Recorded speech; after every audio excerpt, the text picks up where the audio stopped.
நீ சாதிக்க முடியாத விஷயத்தை நீ எங்க போனாலும் சாதிக்க முடியாது.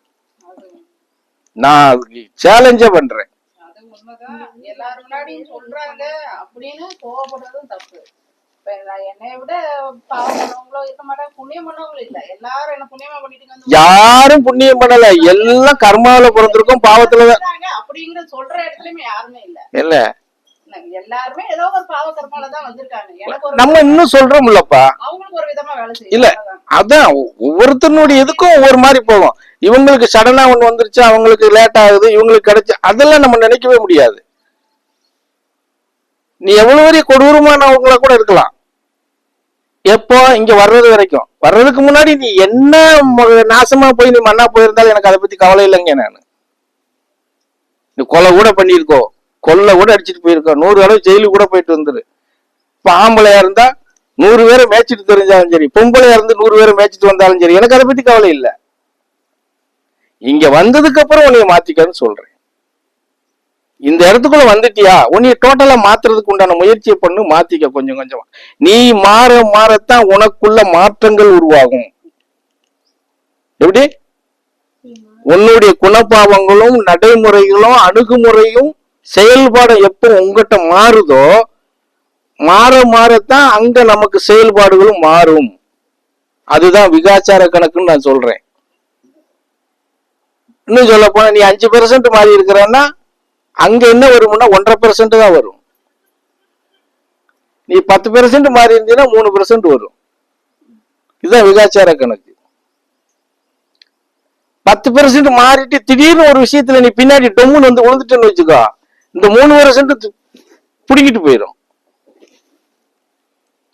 இப்ப நம்ம ஆளுகள்லாம் நிறைய எப்படின்னா, அப்படி வந்து வந்துதான் உழுகுறீங்க, அப்படி வாரீங்க உளுந்துடுறீங்க. இப்ப ஒண்ணும் இல்லப்பா, இப்ப உனக்குன்னு ஒரு ஆன்மா இருக்கு, எல்லாத்துக்குமே இருக்கு. இயற்கை ரீதியா நமக்கு பிரபஞ்சத்துக்குள்ள நமக்கு ஒரு ஸ்ட்ரீட் லைட் கொடுத்து வச்சிருக்காங்க. இப்போ இங்க இருந்து ஒரு டார்ச் லைட் அடிக்கும்னா எப்படி போகும்? இங்க இருந்து நைட்ல ஒரு டார்ச் அடிச்சா எப்படி போகும்? இங்க இருந்து சின்னதா இருக்கும், போக போக விரியும் இல்லையா? அது எவ்வளவு தூரத்துக்கு போதும் அந்த விரிஞ்சு போகும். அதே மாதிரி எல்லாருக்குமே ஒரு ஸ்ட்ரீட் லைட் பவர் இருக்கு,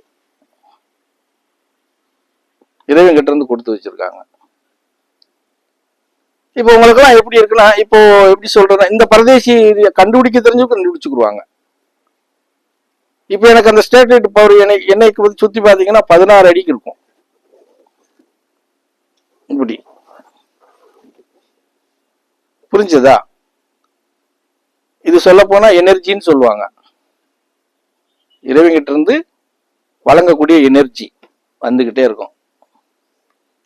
இந்த பரதேசிக்கு 16 அடி, இதுல ஒண்ணும் மாட்டுக்கிறதே கிடையாது. உங்களுக்கு எல்லாம் எப்படி இருக்கு? உங்க உடம்புல பாதிதான் இருக்கு, அது கூட அப்பப்ப சுருங்குது, இப்படி இப்படி இப்படி இப்படி ஆடிக்கிட்டே தான் இருக்கு. அப்ப நீங்க எந்த இடத்துல இருக்கிறீங்க? இங்க வந்துட்டா நீ சரியா இருந்தா, நீ சரியா இருக்கிறன்னு சொன்னா நான் எதுல வச்சு கண்டுபிடிப்பேன்? இதுலதான் கண்டுபிடிப்பேன். எப்படி? அதுதான் சொல்றேன், பரதேசி ஏமாத்த முடியாதா தாயிகா அப்படின்னு சொல்றது காரணம் அதுதான். நீ சரியா இருந்தா அங்க ஒண்ணு இருந்து அப்படியே உன்னை விட்டு தாண்டிடும். அது அரையடி உன்னை விட்டு 2 பக்கம் தாண்டிட்டாலே நீ எங்கேயோ போயிருவிய. இப்ப இந்த உடம்பு இருக்குன்னா இவ்வளவுக்குள்ளதான இருக்கு, இந்த இது இயந்திரத்துக்கு தானே இருக்கு. இது இப்படி இப்படி இப்படி இப்படி தானே ஆடிக்கிட்டு கிடக்கு. அப்ப நீ சரியான முறையில பிடிச்சு போனே இது அப்படியே விரியும்ல. அதான் சொல்றேன், உன்னை விட்டு இந்த பக்கம் அரடி இந்த பக்கம் அரடி வந்துருச்சுன்னு வச்சுக்கைய, நீ எங்கேயோ இருப்ப. உன் பிரச்சனைங்கிற பேச்சுக்கே இடம் இல்ல. அப்ப நம்ம சரி இல்லைன்னு தானே அர்த்தம். புரிஞ்சத நான் சொல்றது? எல்லாம் சொல்றோம், நம்பி நம்பி வாரியா வா, வேண்டாங்க நம்பிக்கையில வர. அதெல்லாம் பல முறை சொல்லியிருக்கோம். குருட்டு நம்பிக்கையை வச்சுக்கிட்டு வராதீங்க. நடக்கு நடக்கல, ஒரு விஷயத்தை எடுத்தாச்சுன்னா அந்த எண்டு போய் பாத்துறணுங்கிற எண்ணத்தோட வரணும். போகாம தெரியுமா?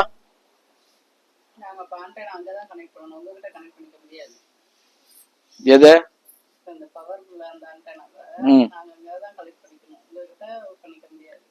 கீ என்கிட்ட தான் இருக்கு, தான் காட்டுவீங்க. வழிமுறை காட்டுவேன், அதுக்கான சாவி என்கிட்ட தான் இருக்கும். டோர் திறக்கிறோம் இல்லையா,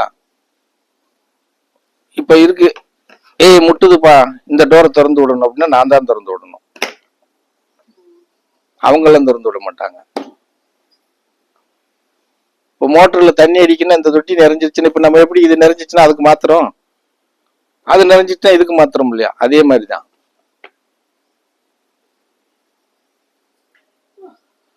புரியுதா? இப்ப சோபட்ட கேட்டா சொல்லுவா, சாமி என்கிட்ட சாவியை கொடுத்து எவ்வளவு நாளாச்சு அப்படின்பா. அவளுக்கு இப்ப தெரியும், அது திறக்கவும் தெரியணும்ல. போட்டு நம்ம மட்டும் குண்டக்கு மண்டக்கு இப்படி போட்டு இப்படி திருப்பி உடைச்சு போட்டா அந்த மாதிரி இல்ல இருக்கும். புரியுதா? அத அத அங்க இருந்து அது வாங்குறது கிடையாதுப்பா. நம்ம செயல்பாட்டுக்கு தகுந்த மாதிரி ஆன்மா, பலமுறை சொல்லியிருக்கிறேன் உங்களுக்கு, உனக்குள்ள இருக்கிற ஆன்மாவை பலப்படுத்து சொல்லியிருக்கனா இல்லையா, சொல்லியிருக்கனா இல்லையா ஜெமியா? ஆன்மா பலத்தை பெருக்கு பெருக்கு பெருக்குன்னு சொல்ற காரணம் அதுதான். நீ உன்னுடைய ஆன்மாவை துரிதப்படுத்தி நீ ஆன்மா பலத்தை பெருக்கு கூட்ட கூட்ட கூட்ட கூட்ட இந்த ஆன்மாதான் வாங்குவோம். அத எப்படி இது இப்ப இங்க இருக்கு இல்லையா, இது இப்படி பிரிய பிரிய பிரிய பிரிய பிரிய இங்கதான், இங்க இருந்து அது கனெக்ஷன் அங்க இருந்து ஆகிக்கிட்டே இருக்கும். உனக்குள்ள இருக்கிற ஆன்மாதான் அதை வாங்கும். அதுக்குதான் சொல்றது, உன் ஆன்மா பலத்தை பெருக்கு,